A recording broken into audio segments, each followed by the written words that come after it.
Hello guys, this is Vinit from Edge-Forex, and today is extremely important topic that I want to discuss is that whole Iran US Israel conflict. And I've been doing a lot of research and a lot of thinking into what exactly is going on under the surface, not your daily news, not straight over moves being locked up, not how many missiles were sent over to Israel or how many missiles were sent over to UAE. But I'm going to peel a layer off of the surface and hopefully it'll give you a clearer picture because I put in a lot of thought into this. I've put in a lot of effort into uncovering as to exactly what is going on in this conflict. First of all, I want to go into the history. And before I say anything, this is totally unscripted, guys. There are no notes, no nothing. And I'm going solely based on what I uncovered, based on what I discovered. These is not, there are no notes, there are no nothing. I'm just talking as to what I have seen in the last few days of my research. And because I've spent so much time into uncovering this, so I'm going just off of my memory. And I think it's pretty recent. And I think I should be able to give it a good, I should be able to do justice with it. Okay, that said, if we go into the history of, say, 2,000, 3,000 years, and we go back and we look at, say, Roman empires or any of the other empires that were imperial empires, because what we have seen with the US over the last, say, 100 or so years, especially last 70, 80 years after Second World War, US is not people may call it an imperial empire, but it's not really an imperial empire. It is a kind of empire that humanity has never seen. It's an experiment that humanity has never had in the history of, in the modern history of humanity, at least in the last the 3,000 years.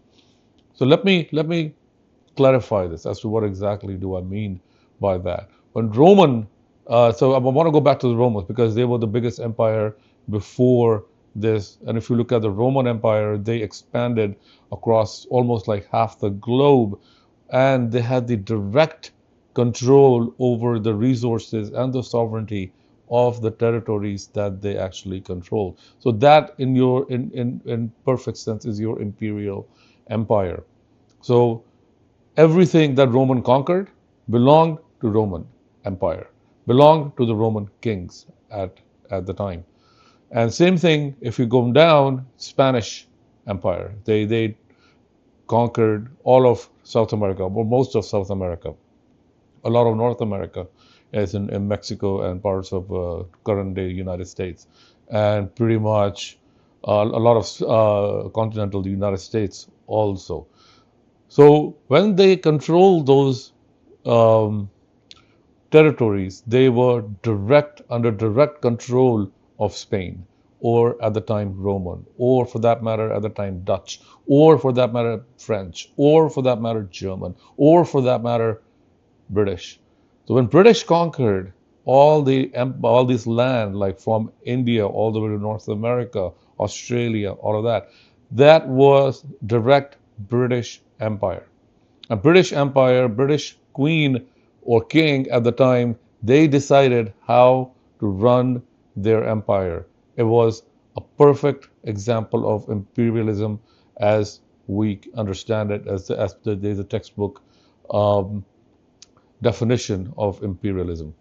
But when it comes to modern day United States, it's totally different.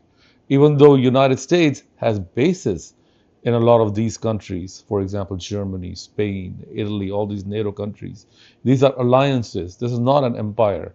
If they may call it a US empire because US is the strongest in the NATO nations, but it is not an empire. It is nothing but an alliance that US is paying the major share of it over all these years. And Trump, before he actually came into power, he said that he is going to make America great again. And by that, he meant he is now going to stop finance everything or most of the thing that United States is doing for other countries and not actually getting much in return.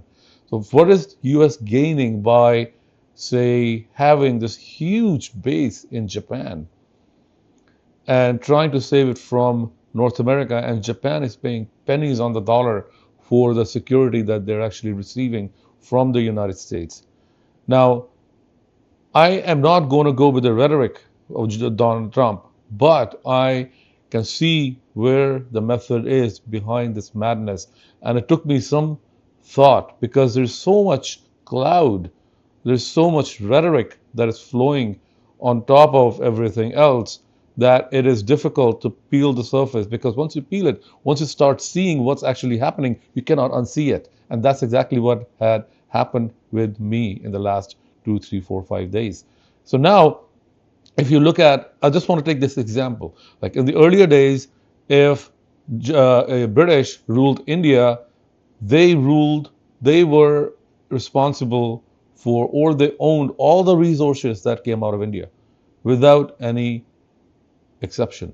So when UK wanted to go in World War II to fight against the German Nazi, who were the foot soldiers? They were the Indians. Over 2.5 million of those were actually part of the British Army who fought against the Nazis. Who talks about them? Nobody, but that's a different issue.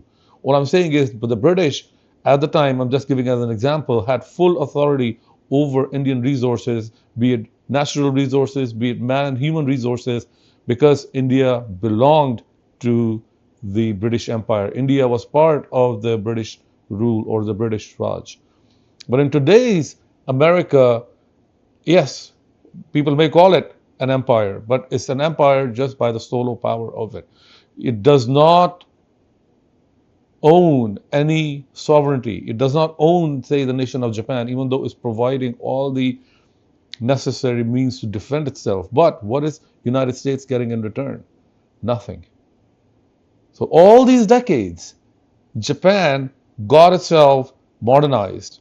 It is the best industry in the world when it comes to locomotive, when it comes to electronics, when it comes to robotics. They are the best of the cream, best of the best, creme de la creme. But who is providing, who is spending on their defense for all these decades is the United States. What if the United States didn't spend all on their defense? Japan themselves would have to do that. And then their progress wouldn't have been to the degree that they have achieved over the last, say, 3, 4, 5 decades. So that's exactly what the United States is doing, that, hey, enough is enough. This imperialism, or pseudo-imperialism, I would call it, is a failed experiment. NATO is nothing but a failed experiment. If you put yourself in the shoes of Donald Trump, his loyalty is towards America, not towards Israel, not towards UAE, not towards Japan, not towards Germany, not towards Spain. His loyalty is towards the population of the United States of America. And as of now, United States of America is footing the bill for NATO, is footing the bill for Japan, is footing the bill for, you name it, all these countries in the Middle East that United States is responsible for their defense. So all they are doing right now is changing that. Right now, it's not it's important to discuss how they're going about it, but it's important is why they're going about it, because it is a failed experiment. Globalization was a failed experiment. All the NATO was a failed experiment. And when if you put yourself in the shoes of the United States, all these years, all these decades, Italy, Germany, Japan, Spain, United Kingdom to a certain extent, France, Norway, Finland, Ukraine, all these countries, they got ahead of the game by demilitarizing and using those resources that they had to put in the other sectors of the economy, not necessarily defense. The defense was left alone to the United States for the most part. And now Donald Trump is saying enough is enough.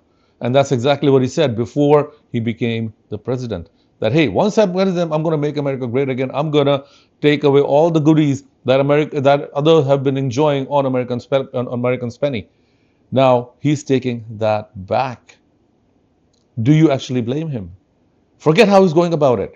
I'm giving you the reason why he's doing it. All these decades, Everything is happening on the United States expense. Canada is booming, has a booming economy. Do you know how many people are in Canadian Air Force? Not even 100. How many people are in the army? Nada. Who is responsible if Canada gets attacked tomorrow? Who's going to come to its rescue? It's going to be the United States. Who has to maintain that memory? The army is going to be the United States. But who is enjoying all that freedom without spending for defense is Canada. It can only sustain so long. United States can only sustain this so long without making drastic changes. And I think that's what time has come to make those kind of drastic changes that Donald Trump is doing right now. Take a look at Saudi Arabia. They have started selling oil to countries other than the U.S. decided, and they're dealing with them in other currencies than U.S. dollars. But when there was a pact in the late 1970s, that whole petrodollar thing, they were only supposed to sell their oil in the US dollars. So if anybody wanted to buy oil off of Saudis, they needed to first convert their currency into dollars and then pay dollars to to the Saudis to buy their oil. They broke that contract. UAE broke that contract.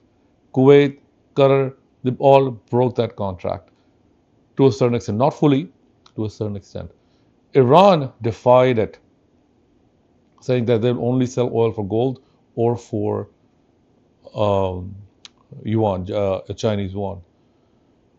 Libya, Gaddafi, what happened to Libya's Gaddafi? He defied that rule. They wanted the defense capabilities of the United States, but they didn't want to keep their side of the bargain. Same thing happened to Saddam Hussein of Kuwait. So if you really look at all these things together, there was a pact that everybody is going to sell their oil in the US dollars. And they kind of backed off of that pact. And now US has no other option but to break that world order and assert themselves as the solo leader of the globe. Are they going about it the right way? That's debatable. Could they have done it differently? That's debatable. But you need to first understand as to why they are doing this. And if you really look at Trump, he's not doing anything different. He said, I'm going to do all these things. And he's doing as he promised. He's not done one thing that is something that he didn't promise, that is out of his um, manifesto per se. So that said, I wanted to lay this in front of you guys, see what you guys think, and get your feedback as to what do you guys think of if I'm in the right direction or not. But give me your thought as to what you guys think. Till then, do me a favor, subscribe to this channel and hit that bell icon so you know when I come up with the next video. Till then, you guys take care. And next video, I'm going to go even deeper into this as to how I see this fitting into the current conflict in the Strait of Hormuz and within Iran. I just wanted to lay a groundwork, a framework as to what I think is why I think things are happening the way they're happening. Now we can look at individual things and see how this complex puzzle actually going to come into place. But world order as we knew it is done. World order as we experienced it for the last 60, 70, 80 years is absolutely done. It's the new world order, the new rules, and in my opinion, US is going to lead the way on their terms. All right, I'll talk to you later.